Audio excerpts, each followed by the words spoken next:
Long years stretch behind us into the past, forming corridors of time which echo to the bugle sound of valor. Those years and that valor have been given tangible focus here in this quiet shrine of tribute, the Hall of Heroes.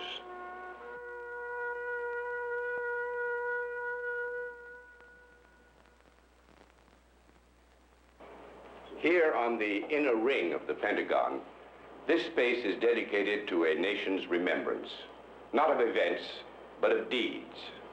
Deeds of Americans in uniform who gave more than was asked, more than could be asked of them.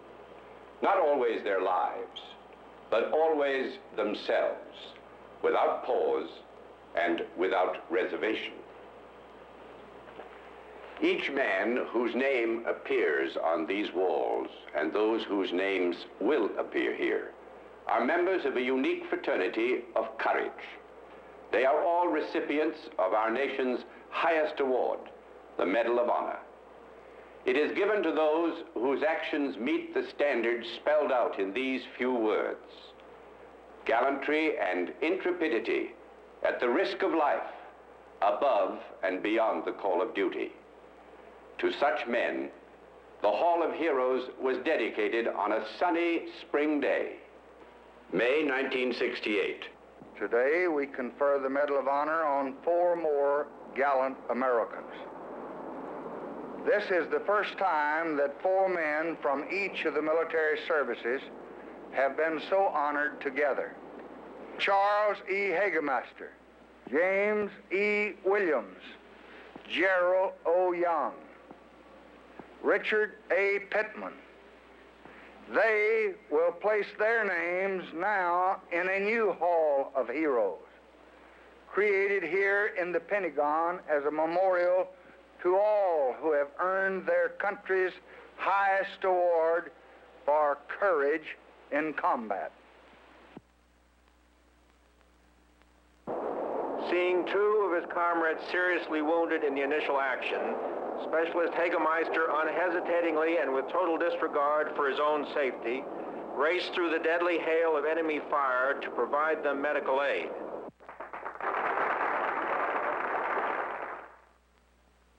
Sergeant Pittman quickly exchanged his rifle for a machine gun and several belts of ammunition, left the relative safety of his position, and unhesitatingly rushed forward to aid his comrades. Petty Officer Williams was serving as patrol officer of 2 river patrol boats when the patrol was taken under fire by 2 sampans. He boldly led the patrol through the intense fire and damaged or destroyed 50 sampans and 7 junks. Disregarding serious burns, Captain Young aided one of the wounded men and then attempted to lead the hostile forces away from his position. For more than 17 hours, he evaded the enemy until rescue aircraft could be brought into the area.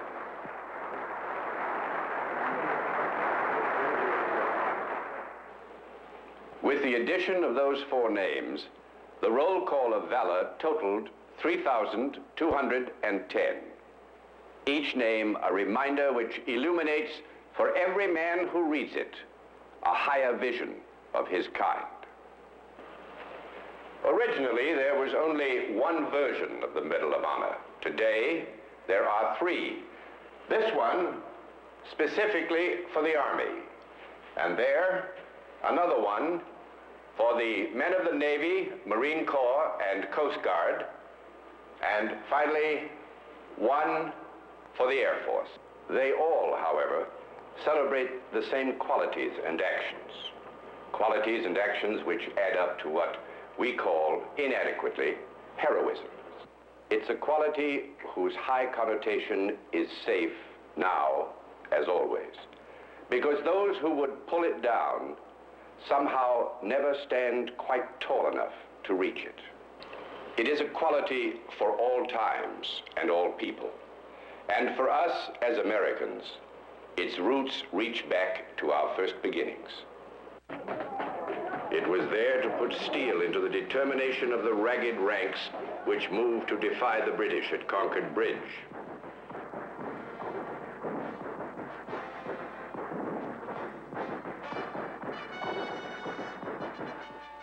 It was there in the hearts of the first citizen soldiers who left homes and families, gathering to pursue their awakening dream of national independence and individual liberty.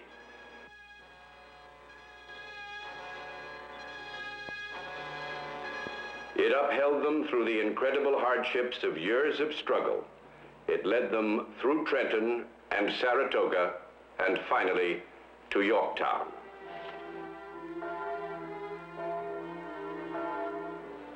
The flame which lit from within those first men to call themselves Americans and to place their lives and all else that they had or might hope for in the balance of freedom was kindled there, never to go out.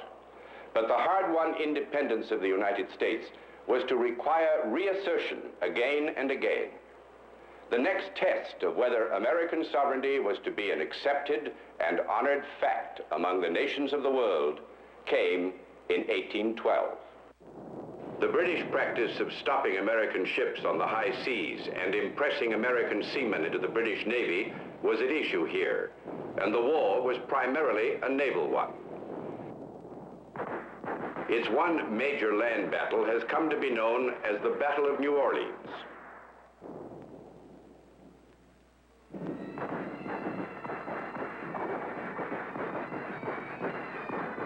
Stubborn, resourceful American woodsmen faced advancing ranks of disciplined British forces who fell bravely, but in numbers too great to be borne. In the end, this brief war of 1812 made its point to the watching world. Americans would live in liberty, and individual citizens would enjoy their rights as citizens wherever on earth they might travel. No names appear here from among the ranks of those who fought in 1812. The Medal of Honor had not yet come into being, but the qualities that the medal would one day be created to honor, these were there, as they have always been. And these qualities were soon again to be sorely tried. Before it was a century old, the nation faced a conflict that shook it to its foundation and marked in deep suffering the beginning of its maturity, the Civil War. It has been called the War of Brother Against Brother, and so it was. A more tragically exact description would be hard to come by. The soldier in gray fought with fiery bravery that was rooted in a proud way of life, a tradition in which honor and gallantry were deeply fundamental. His skill and courage were never depleted, but in the end, his resources would be.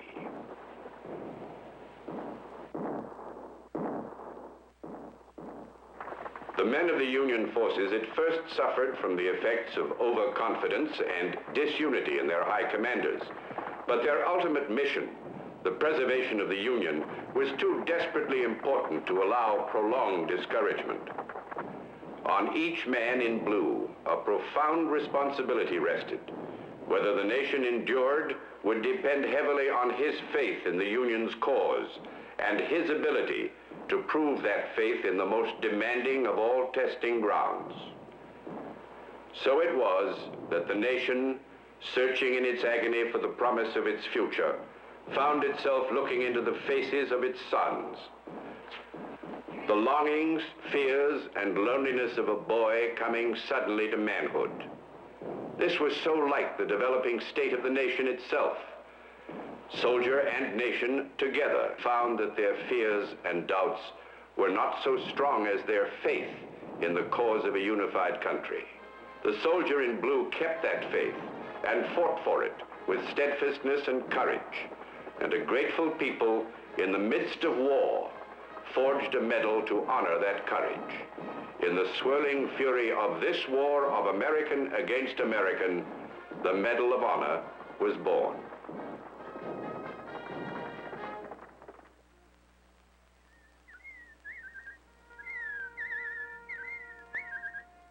The end we know, because we live in the unity that this tragic war preserved. And in national shrines like Gettysburg, we memorialize the men of both sides who gave of themselves unreservedly for what they believed to be right.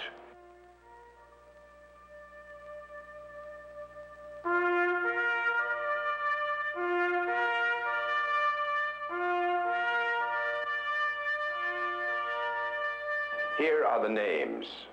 The last of the men in blue are gone, but the Union they preserved remains and honors for all time the men who made it possible. And right over here is a roll call of names from the years which followed the Civil War, the time when the nation grew, expanding westward, the West.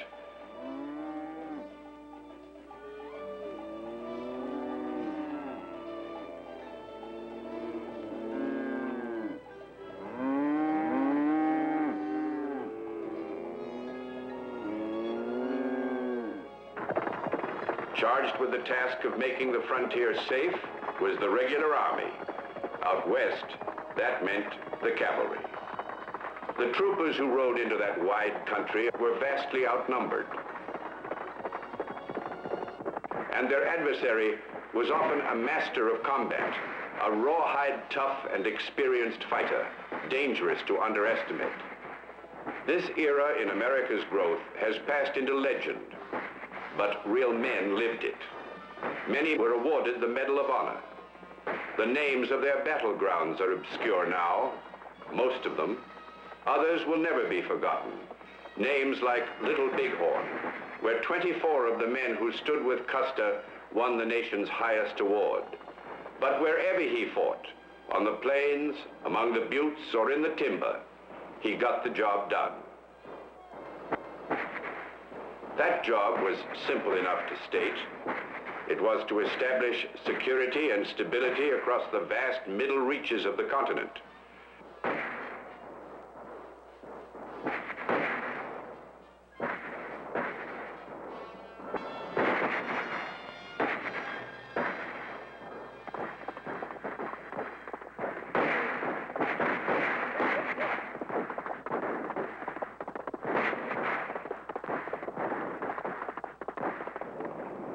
From ocean to ocean, the Union stretched, and the continental United States was changed from a goal to a fact.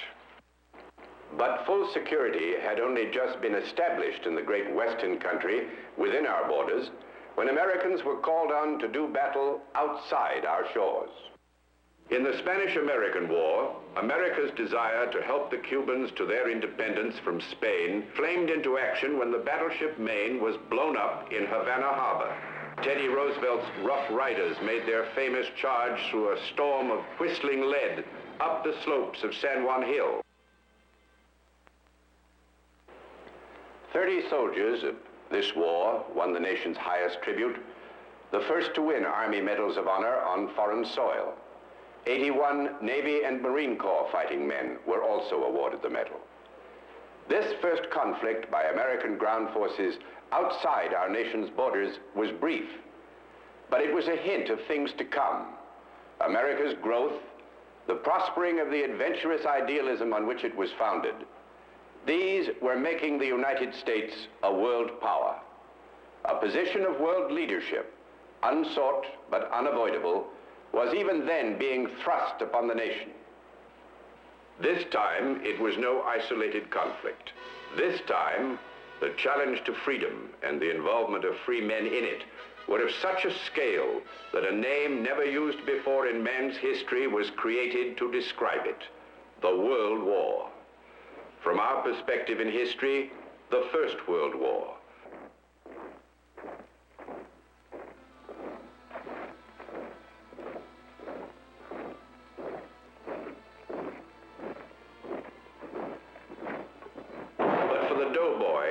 In his hundreds of thousands, it was the World War.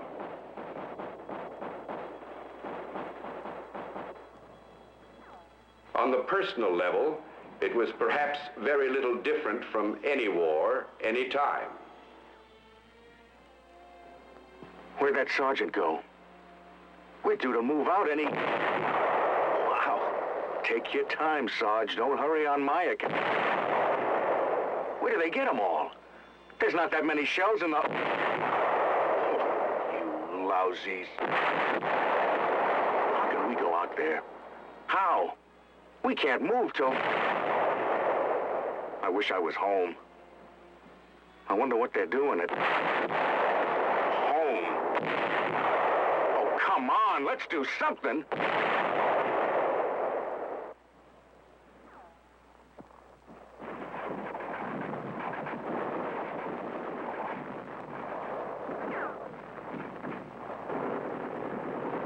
The war that faced the doughboy was one of massed firepower and jagged trench lines cutting across the heart of France. Facing and using weapons more deadly than ever in history, the men in olive drab pressed the attack, each enemy position a step forward. Bravery is not fearlessness. It is going on in spite of fear. 1 million men met this definition across the scarred and flaming fields of France, and the bravest of the brave, 95 of them, joined the roll call of those who wear the Medal of Honor. 95 names. A private who silenced 4 machine gun positions and was killed while charging into the 5th. The captain, cut down by machine gun fire, who led his company to its objective from a stretcher. And the legendary sergeant from Tennessee, whose one-man assault on an enemy position brought in 132 prisoners.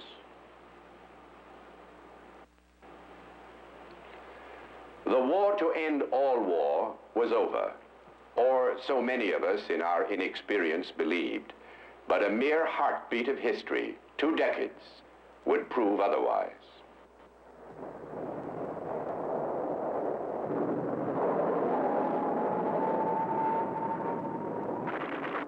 A lot of our firepower was at the bottom of Pearl Harbor. With what remained, we paid a little something on account.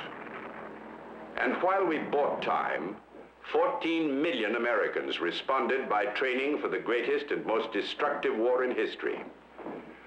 So began World War II, and before it was over, 430 from among the 14 million would win the Medal of Honor. Some would come upon their moment on islands of the Pacific, others in African desert or the steep and hostile terrain of Italy. But for each, it would be a moment when somehow the price that action might exact from them was left unconsidered, shouldered aside by their individual commitment to meet the need for that action. D-Day, 5,000 ships, and on every one of them, men thinking of loved ones, of home, of just how much they had to lose.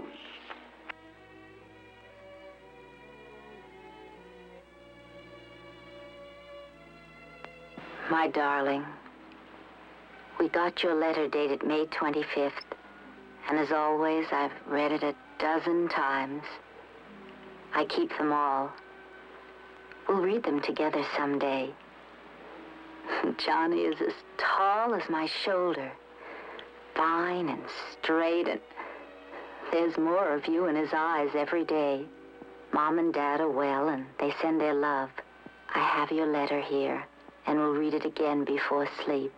Meantime, try to know how much I love you. Come back safe to us. Come back safe.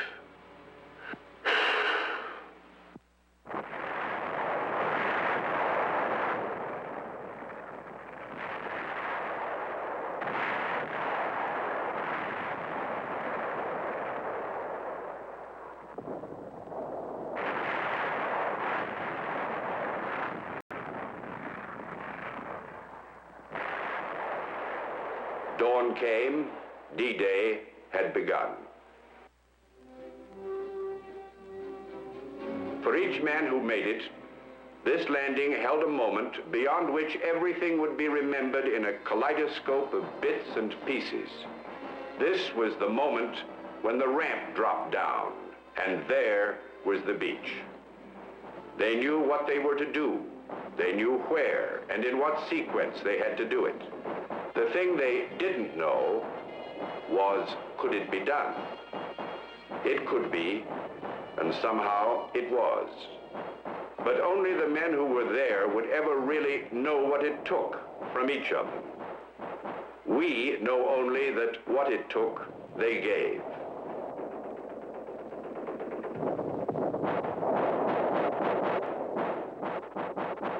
From D-Day onwards, their strength never stopped growing, and the spearheads of that strength penetrated steadily inward toward the enemy's heartland, sometimes slowly, and then more swiftly, as Allied strength mounted and that of the enemy was worn away. The end was inevitable, and finally it came, first in Europe, then quickly